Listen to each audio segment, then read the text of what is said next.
Assalamualaikum warahmatullahi wabarakatuh.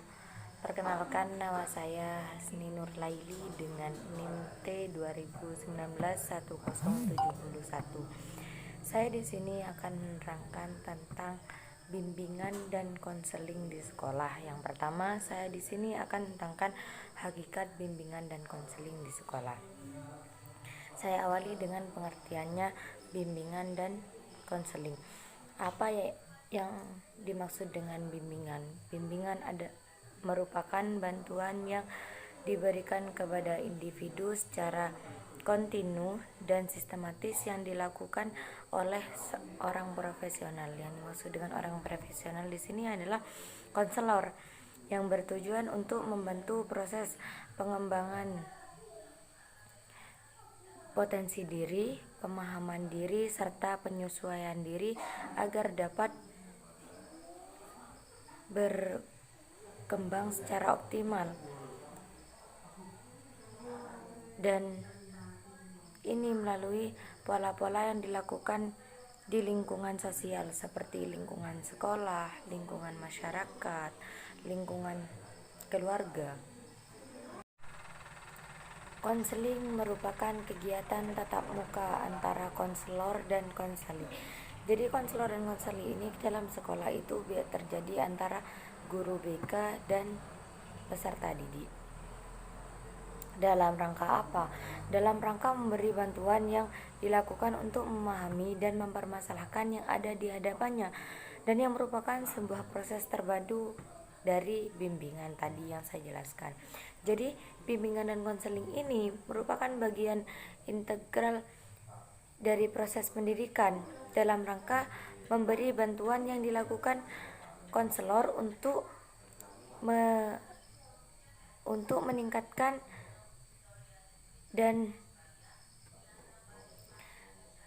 meningkatkan kemampuan anak dalam memahami dirinya dan lingkungannya. Agar apa? Agar dapat memahami perkembangan yang optimal yang sesuai dengan potensi yang dimilikinya. Dan bimbingan konseling ini memiliki tujuan. Tujuannya bimbingan dan konseling ini yang paling esensial adalah untuk membantu siswa yang mengembangkan kemampuan-kemampuan yang dimilikinya menjadi lebih mampu, dan yang mendorong itu adalah orang tua dalam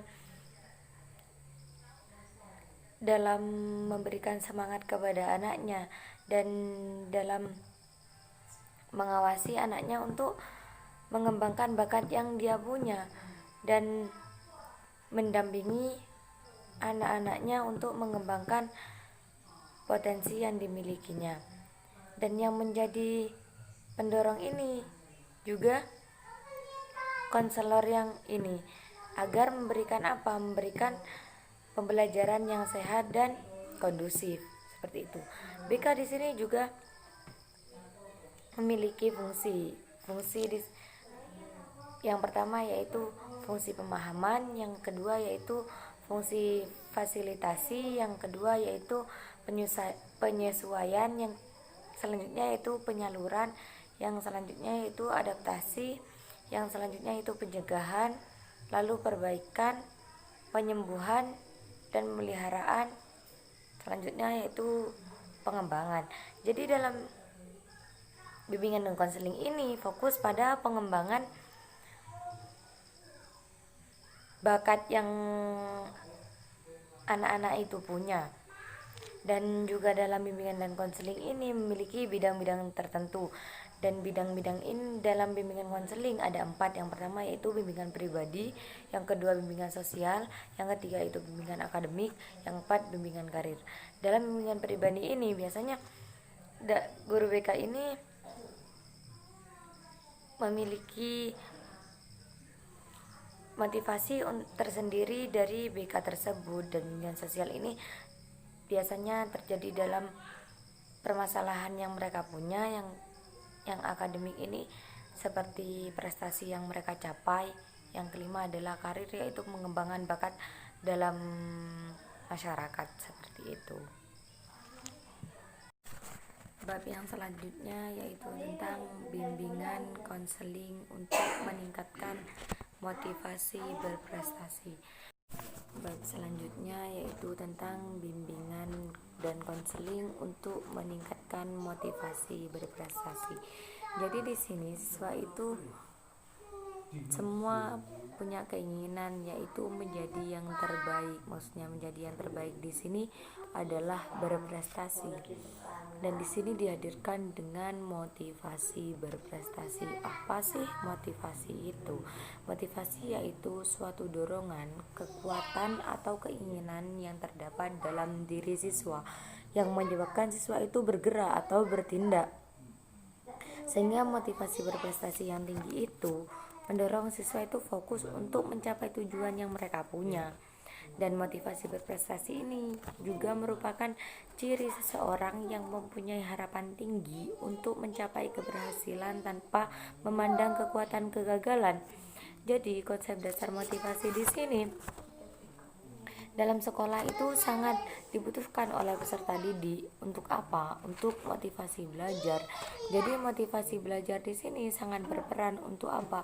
Untuk mengembangkan kegiatan belajar siswa dalam kegiatan belajar mengajarnya siswa di sini. Jadi motivasi di sini diartikan bisa dalam keseluruhan atau gaya gerak dalam diri siswa yang menimbulkan atau menjamin kelangsungan yang memberikan arah kegiatan belajar, sehingga apa? Sehingga tujuan yang mereka punya itu tercapai gitu. Hakikatnya motivasi belajar ini adalah dorongan dalam diri individu untuk melakukan sesuatu sebaik mungkin. Demi apa? Demi mencapai kesuksesan. Dan jadi motivasi belajar ini dilaksanakan untuk dalam rangka mengusahakan kesuksesan atau memperoleh hasil sebaik-baiknya. Dan motivasi belajar di sini mempunyai aspek. Dari beberapa aspek tersebut saya jabarkan di bawah ini. Yang pertama yaitu kebutuhan berprestasi. Jadi di sini berprestasi itu tidak hanya keinginan. Jadi di sini ada kebutuhan. Kebutuhan di sini menunjukkan dengan adanya keinginan atau harapan untuk mencapai suatu hasil yang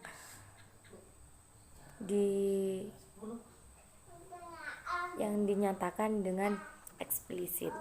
Dan yang kedua yaitu kemampuan mengantisipasi tujuan. Dan kemampuan mengantisipasi tujuan ini bertujuan untuk apa? Menggambarkan bagaimana individu tersebut dalam mencapai tujuannya. Yang ketiga yaitu kegiatan prestasi. Jadi di sini kegiatan prestasi itu adalah usaha-usaha atau cara-cara yang dilakukan kita untuk mencapai tujuan tersebut gitu. Yang keempat yaitu kemampuan mengatasi hambatan. Kemampuan untuk mengatasi hambatan ini menggambarkan apa? Upaya-upaya individu itu untuk mengatasi rintangan-rintangan yang ada atau yang menghampiri kita. Jadi setiap orang itu kalau melakukan sesuatu itu pasti ada halangan atau rintangan-rintangan tersebut. Jadi dalam kegiatan kemampuan mengatasi hambatan ini ditunjukkan bagaimana caranya kita mengatasi hambatan-hambatan tersebut kayak gitu. Jadi yang kelima yaitu suasana perasaan. Jadi dalam diri seseorang itu ada perasaan positif atau negatif. Jadi perasaan yang ada di hayati individu itu berperasa dalam cara mencapainya seperti itu. Yang keenam yaitu pemanfaatan bantuan. Maksudnya pemanfaatan bantuan ini bagaimana simpati seseorang yang ada di sekitar individu yang sedang mencapai tujuan tersebut. Yang keempat yaitu upaya menghubungkan karir di masa depan. Jadi dari di atas itu tujuannya yang ini, yaitu mengembangkan karir yang sudah kita capai, melakukan langkah-langkah dari tadi tersebut gitu. Dan dalam motivasi ini ada faktor-faktor yang mempengaruhi motivasi prestasi. Yang pertama yaitu cita-cita atau aspirasi peserta didik. Jadi dalam siswa berprestasi ini juga ada kemampuan dari kita yang sangat, dari individu itu sangat kuat dari mereka. Intinya dia ingin bisa dan menjadi yang terbaik kayak gitu. Dan yang dua yaitu kemampuan peserta didik. Dari sekian keinginan, yang tadi nomor satu itu, dari keinginan itu juga ada kemampuan dari kita. Maksudnya kemampuan ini melaksanakan usaha-usahanya, dari bersikapnya, berpikirnya, dan juga bertindaknya, seperti itu. Yang ketiga yaitu kondisi peserta didik.